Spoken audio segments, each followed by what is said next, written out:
ইব্রাহিম আলাইহিস সালাম বাবা ছেলেকে বলবে, ছেলে রে আমার জন্য কিছু একটা করো। ইব্রাহিম ভালো করে জানবেন যে মুশরিকের কোনো ক্ষমা, তাই তিনি সরাসরি আল্লাহরে বলবেন না, আল্লাহ আমার বাবারে মাফ করে দেন।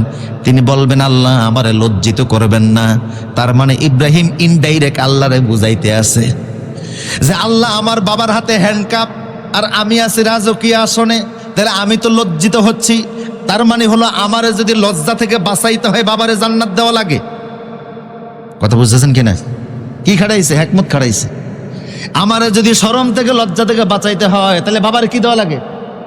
আর আপনি ওয়াদা দিয়েছেন আমাকে লজ্জা দিবেন না, এবং বলুন আল্লাহর বুদ্ধি বেশি না ইব্রাহিম নবীর বুদ্ধি বেশি?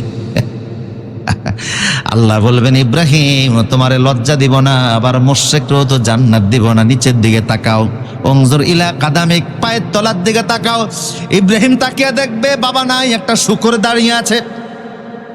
ইব্রাহিম রে বাবার চেহারার দিকে তাকাইলে তো মায়া লাগতো, বাবারে আর বাবা রাখলাম না, শূকর বানিয়ে দিলাম। তুমি ভালো করে জানো মুশরিকের জন্য জান্নাত নাই, তাই তোমার বাবার চেহারাতে আমি জাহান্নাম দিলাম না, শূকরের আকৃতি দ্বারা জাহান্নামে দিয়া দিলাম।